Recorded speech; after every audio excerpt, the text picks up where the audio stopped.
Bienvenidos a Ingeniería de Procesos, el podcast de Sagafruit en el que hablamos de ingeniería aplicada a plantas de proceso. En el capítulo de hoy, capítulo número 10, ya vamos a hablar sobre diseño de depósitos. Hace unos días hablábamos de diseño de reactores industriales. Hoy vamos a hablar de diseño de depósitos un poco de forma más general y vamos a profundizar un poquito más. Vamos a ver cómo se calculan y demás. Bien, en el diseño de depósitos, lo primero que tenemos que pensar, además de conocer la compatibilidad del material, el volumen que queremos que almacene el depósito, etcétera, es definir ese depósito, si va a ser un depósito para apoyar en una bancada de hormigón, si va a tener patas, qué altura disponible podemos tener, si va a estar colocado en el interior de una nave o en el exterior, dependiendo del tamaño. Es decir, podemos tener depósitos de pequeñas capacidades, un depósito de 1.000 o 5 o 10.000 litros que caben dentro de una nave, o podemos tener depósitos de 100 o 200 o 300.000 litros o incluso más que van a estar en el exterior. Claro, la nave siempre tiene una limitación de altura. Claro. Que de ahí no podemos... Claro. Entonces, a la hora de calcular el depósito en cuestión, lo primero que es, como decía, es definir la geometría. Vamos a considerar que sea un depósito con fondo plano para apoyar sobre una bancada de hormigón. ¿Vale? Bien. Esto sería aplicable, por ejemplo, en instalaciones de almacenamiento en industria química o incluso en alimentaria. Hay algunas tipologías de tanques en almacenamiento de aceites o de vinos que se pueden aplicar. Bien, estos depósitos, por ejemplo, vamos a calcular el volumen. Para ello vamos a disponer de las dimensiones de diámetro y altura del cuerpo del depósito. Bien, hasta aquí, hasta esta zona que es la parte superior de la virola, es donde vamos a contener el líquido y por lo tanto este es el volumen útil. Normalmente el espacio que ocupa el techo, el fondo superior, no suele ser un volumen utilizable, salvo en la industria vinícola, incluso en la de los aceites, donde sí se llena el producto hasta arriba de todo. Y eso es debido a que el aire que hay aquí contenido es perjudicial para el producto porque lo oxidaría y por lo tanto en este caso sí que el producto llegaría a cubrir completamente, a llenar completamente el depósito. Para ello lo que se suele colocar es un tipo de boca de hombre superior o domo que es hasta donde llega y aquí al tener se suele llenar hasta aquí. En esta zona se suele colocar el venteo y es de esta manera como evitamos que haya una superficie de producto muy grande en contacto con el aire. Inclusive se puede llegar a meter nitrógeno por aquí para expulsar el aire que hay ahí y que no haya aire en absoluto en contacto. Eso es válido para vino. Para el aceite, a veces se puede hacer por aquí, pero en ocasiones, como se quiere eliminar absolutamente todo el aire que puede haber quedado ocluido en el producto, otra forma de hacerlo es colocar un aro de tubo perforado donde se inyecta el nitrógeno en burbujas muy pequeñitas, que se intenta que simplemente que salga por abajo. Y este nitrógeno, a medida que va subiendo, va arrastrando las pequeñas burbujas de aire que podría haber contenidas en el líquido, de manera que cuando llega arriba de todo, va a desplazar el aire y va a quedar el producto inertizado. Eso es una manera de plantear, por ejemplo, tanques para vino o aceite. Volviendo a las dimensiones, bueno, la fórmula es ampliamente conocida, que sería 2πr al cuadrado sería para el cálculo de la virola multiplicado, esto sería la superficie del círculo multiplicado por h, que sería la altura, y con esto tendríamos el volumen. Esto es una parte. El cilindro. El cilindro, el volumen cilíndrico. ¿Vale? Luego tendríamos la fórmula para el cálculo del volumen que hay en el techo, que es un techo cónico, en el que vamos a tener aquí un ángulo X. Supongamos que tenemos 15 grados. Bien, pues lo que hay que calcular aquí vuelve a ser lo mismo. La superficie de la base, en este caso sería la formulita de superficie de la base por la altura dividido por 3. Con eso tendríamos el volumen de esta parte cónica, de este techo cónico. Bien, si el depósito fuese, en lugar de este tipo de tanque, fuese un depósito con patas, que tuviese un fondo cónico y unas patas de apoyo, el volumen útil, si no fuese industria vinícola o aceitera, sería el mismo. Pero aquí tendríamos que sumar el volumen del cuerpo más el fondo inferior. Se aplicarían las fórmulas que acabo de citar antes. Vale. Cuerpo y fondo inferior. Si fuese industria vinícola o aceitera, también se tendría que añadir todo. Con eso tendríamos el volumen completo del tanque. Vale. Si en lugar del fondo cónico inferior hablásemos de un fondo bombeado,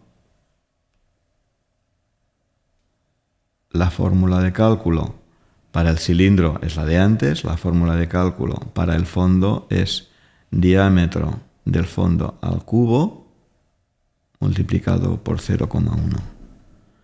Siempre expresado en decímetros para que la equivalencia nos dé en litros. Si lo expresamos así, nos daría la equivalencia en litros. Vale. Ya sabemos que un decímetro cúbico es un litro. Vale. Bien. ¿Qué te parece si hacemos un ejemplo rápido de cuánto, por ejemplo, un cliente te pide un depósito con fondo plano de 25.000 litros, por ejemplo? Sí. Bien. Vamos a poner en práctica ahora la teoría. Bien, pues supongamos que el depósito en cuestión es de fondo cónico inferior y le vamos a dar una inclinación de 20 grados. Claro, la conicidad del fondo depende del tipo de producto. No, la conicidad del fondo para depende... ¿El vaciado o no? No. La conicidad del fondo le damos... Bueno, a ver, sí, en cierta manera lo que dice sí, pero no exactamente, no es así. A ver, la conicidad del fondo lo que nos da es, porque podría ser un fondo de 20 grados, 45 o incluso más, o 60, depende, o 30, dependiendo. A ver, bien, el objetivo del fondo es permitir el vaciado del producto, pero también su conicidad nos da una magnitud de la resistencia del cono, para calcular el espesor de chapa que podemos llegar a aplicar aquí. Es decir, hay que calcularlo. Y también hay que tener en cuenta que en la unión del cono con el fondo, con el cuerpo, hay lo que llamamos el radio de rebordeo. Esta R, este radio de rebordeo, dependiendo del tamaño que tenga de este radio, pues dará mayor o menor resistencia a este cono. Entonces, este conjunto de parámetros de radio, inclinación y el espesor de chapa es lo que tenemos que considerar para que el fondo sea más o menos resistente al peso que debe soportar. Digo peso, no el volumen, porque el esfuerzo mecánico lo da el peso. Podemos tener un volumen pequeño, no sé, 20 metros cúbicos, pero tener un peso importante porque la densidad del producto es 2, que serían 40 toneladas. Por lo tanto, hay que considerar las cargas por el peso del producto. Bien, podemos hacer una estimación de un diámetro de aproximadamente 2,60 metros. Esto es hacer una estimación para ver qué altura nos saldría aquí. suponiendo con un diámetro de 2.600 milímetros para un volumen, por ejemplo, de 25 metros cúbicos. Yo divido directamente ya para pasarlo a decímetros, hago 26 entre 2, 13 al cuadrado. Son 169 por pi por 3,14 son 530. Y ahora por 4.500 salen esto. 530 por 45 son 23.891 litros. Vale. Esto es lo que cabe en el cuerpo. Yo he hecho una estimación aproximada. Me faltan, vamos a ver cuánto cabe en el fondo inferior, que como va a ser prácticamente eso. Bien, la siguiente fórmula sería, si hemos dicho que son 20 grados, sería tangente de 20 grados es 0,36 por el radio, que es 1300. 1300 es igual a 473. Esto es la altura. Esto es la altura del cono. Bien, ahora tenemos la fórmula de antes, 2πr al cuadrado, que serían por la altura, y me caben 831 litros en el fondo inferior. 831 litros, que sumado a los 23.891 salen 24.722 litros. Bien, vemos que nos quedamos cerca, pero no llegamos. Vale. Por lo tanto, pues para garantizar bastaría, es decir, si vemos que en lugar de 2.600 ponemos 2.650, tenemos un volumen de 25.000 litros nominales, que en realidad es un poquito más, siempre dejamos un pequeño margen. Vale. Esto sería un cálculo para calcular una capacidad de un tanque. Bueno, ahora lo hemos hecho de una forma un poco manual, ¿no? Pero lo hemos hecho así, yo lo hago siempre con la calculadora y sale así de todas maneras. Si no, tenemos plantillas en Excel, ¿no? Tenemos plantillas ya hechas que lo resuelven este problema. Sí, exactamente. Esto es para mostrar simplificar cómo se haría exactamente. Si quieres esta plantilla de Excel, te la dejaré enlazada abajo en la descripción, si lo estás viendo en YouTube, o en las notas de este episodio en Spotify. Al pinchar en ese enlace, te llevará a una página donde simplemente tienes que introducir tu correo electrónico y te llegará directamente la plantilla a tu bandeja de entrada. La siguiente etapa sería definir dentro del depósito los accesorios y conexiones que requiere. ¿Vale? Suponiendo que sea un tanque de esta característica, lo primero que tenemos que pensar es si tiene que llevar un venteo. Puede ser un venteo simple con un codo así sin más, o puede ser un venteo más sofisticado, dependiendo del tipo de industria, como decía, puede ser un venteo que incluya una rejilla anti-insectos, que pueda incluir una bola de lavado zip, etc. Evidentemente sus conexiones de entrada, que en algunos casos pueden llevar una entrada con un codo antiespuma o un tubo buzo hasta el fondo, o no requerir nada sin más. Conexiones para instrumentación, pues un nivel de radar o un nivel de ultrasonido, el que sea. Conexión de temperatura, si fuese necesario incluir una conexión de temperatura en el lateral. Evidentemente la conexión de salida y la válvula correspondiente. Una conexión de boca de hombre, que puede estar colocada en la zona inferior para facilitar el acceso para el mantenimiento, y sí se requiere, evidentemente, el agitador. Vamos a poner un agitador así, si es que requiere algún tipo de agitación.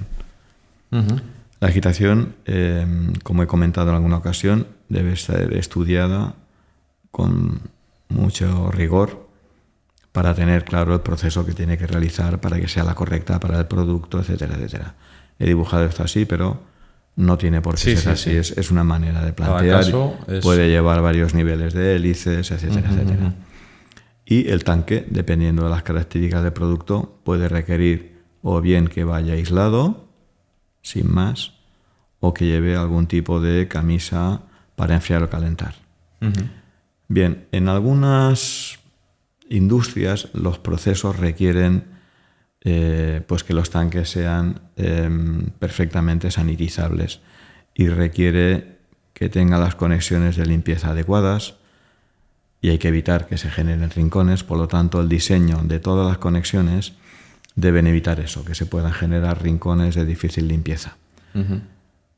Pero también hay que tener en cuenta si la limpieza va a hacerse en caliente y después se va a hacer un aclarado, un enjuague con agua fría, y eso puede provocar un choque térmico importante que genera un vacío y por lo tanto el sistema de venteo, la entrada de aire,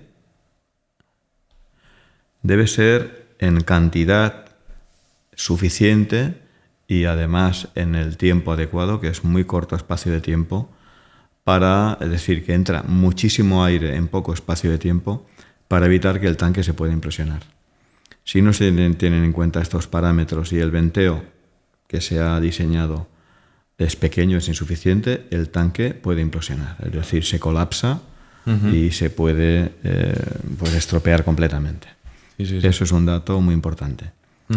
Bien, existen una tipología de tanques, sobre todo en el sector alimentario, que son los denominados tanques ultralimpios, que requieren la incorporación, una vez que el tanque está lleno de producto, de bien un aire estéril, si es que, por ejemplo, un fermentador que requiere que se introduce el producto, el líquido base, el sustrato donde vamos a añadir el fermento, el microorganismo que queremos que se desarrolle, y no pueden tener un venteo estándar como sería este caso, o ya que estaría en contacto con el ambiente, con la atmósfera ambiental, y eso provocaría la contaminación del producto. En ese caso, requiere una entrada de aire estéril, que previamente ha pasado por un filtro que ha sido esterilizado, y así podríamos disponer en esta zona de aire, oxígeno, que es el que va a permitir el desarrollo de este microorganismo, de este fermento, con garantías de que no se va a contaminar con aire del exterior. Pero ¿qué ocurre cuando también tenemos aquí un agitador y además necesitamos limpieza? Es decir, que tenemos bolas de limpieza para garantizar la higiene de este depósito.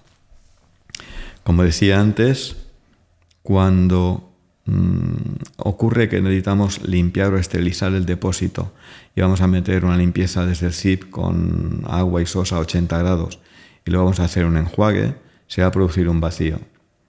No podemos tener un sistema de venteo directo, como ese sería el caso pero sin embargo sí que hay que garantizar que entre aire, porque si no el tanque va a colapsar. Bien, a partir de ahí hemos diseñado y ya hemos instalado en una serie de depósitos equipos que permiten garantizar la entrada de aire suficiente para evitar esto, y estos son los que denominamos tanques ultralimpios. ¿Vale? Son sistemas de venteo especiales diseñados que garantizan en depósitos que llamamos fermentadores, pues que garantizan esto. No hay que olvidar que todos los depósitos, además de lo que he comentado en el diseño de las conexiones, que sean higiénicas, etcétera, también su superficie interior tiene que estar con un acabado, con una rugosidad determinada. La rugosidad que denominamos con las siglas de RA suele ser de 0,8 micras para equipos de diseño higiénico de tipo alimentario. Y si el diseño ya tiene que ser para algo más riguroso, pues podríamos hablar de menor, de 0,6 o 0,5 micras en el caso de equipos que requieran un diseño, un acabado interior más exigente. Claro, al final si mirásemos la superficie del acero al microscopio, ¿no? Veríamos que no es completamente liso, sino que tiene como una pequeña rugosidad, ¿no? Bueno, claro, eso es efectivamente esto que hemos denominado el RA, lo voy a explicar rápidamente. Si viésemos al microscopio un trozo de material de chapa, de inoxidable, por ejemplo, veríamos que podría tener un perfil similar a esto. Vamos a suponer que fuese esto. Si el material está más pulido, llamemos un pulido espejo o un RA inferior, supongamos que el RA, en este caso, esto es el RA, es la altura que tiene el equipo, la superficie, esta especie de diente de sierra. Y el RT, que no es tan conocido pero que también se usa, es la distancia que habría. Esto sería RT, casi nadie lo usa. Todo el mundo habla básicamente del RA. Bien, la diferencia en este RA, suponiendo 0,8 o algo mucho más pulido, 0,5, es que si aquí se depositase algún microorganismo, la suciedad del propio producto queda depositada aquí. Claro. Vale. Y si quedase depositada aquí, vemos que con esta superficie, cuando impacta un chorro de agua, es más sencillo eliminar los restos de esta suciedad en esta superficie que en esta otra. Claro. De ahí la importancia de conocer el porqué del acabado superficial interno. Por eso en sectores que requieren de equipos muy fácilmente limpiables, se utilizan o se ven más este tipo de acabados, ¿no? Claro. Lo importante es garantizar, primero, unas superficies adecuadas, un diseño de conexiones adecuadas y unas bolas de limpieza que garanticen que alcancen todos los rincones del depósito. Sí, que no queden rincones sin que alcance el chorro, el impacto de la bola de limpieza. Esto lo explicábamos en detalle en el episodio en el que hablábamos de cómo asegurar una correcta limpieza de los equipos de proceso. ¿Por qué podríamos preferir un depósito o qué ventajas tiene un depósito apoyado sobre bancada de hormigón con respecto a uno que tenga patas? La ventaja es simplemente que es más económico. Es decir, si el producto a almacenar es un producto poco exigente y no requiere un vaciado perfecto, no requiere una higiene exquisita, pues podríamos tener un tipo de depósito con un fondo plano o ligeramente inclinado, que podría tener incluso una cazoleta de vaciado y aquí tener la válvula de salida, y esto estará apoyado, como decía antes, en la bancada, una bancada de hormigón. Este depósito es más económico que un tanque con patas. Vale. Es más económico. Porque hay menos material, básicamente, ¿no? Porque hay menos trabajo y menos material, efectivamente. Vale. Menos soldaduras, menos chapa. Es más sencillo de fabricar este tanque que este. Tiene menos mano de obra, etcétera. Vale. Pero, en cambio, claro, no cumple los requisitos. Este tiene la ventaja de que el hecho de tener patas con respecto al otro tanque, no hay rincones. Aquí tenemos el rincón de la zona de unión entre la bancada y el depósito. A pesar de que también podemos hacer, y hemos hecho depósitos, que cumplen con una cierta higiene, entre comillas, que es que hacemos... Se pone como un faldón. El fondo inferior va metido dentro del cuerpo. Sí. Y la virola actúa a modo de faldón, cubriendo la zona de apoyo del tanque y el fondo con la bancada de hormigón, claro. Y de esta manera evitamos que el agua de la lluvia o de cualquier limpieza que se haga o algo quede retenida entre la unión del fondo inferior con el cuerpo. Y así evitamos que ese agua estancada ahí pudiese corromperse y dar lugar a malos olores o incluso a problemas corrosivos, porque se podría llegar a volver el agua corrosiva. Claro, claro. Y luego los que tienen patas, pues claro, son mucho más fáciles de Claro, no hay aparte, exactamente. El de pata lo puedes llevar a cualquier otro sitio y apoyarlo, ya tiene su apoyo. Y este no, este tienes que llevarlo a un sitio donde hagas otra bancada igual que esta. Es que tener la bancada... Lo puedes llevar también, pero que haya una bancada idéntica sí. y que se ajuste perfectamente. Básicamente son los criterios de por qué un tipo de tanque u otro.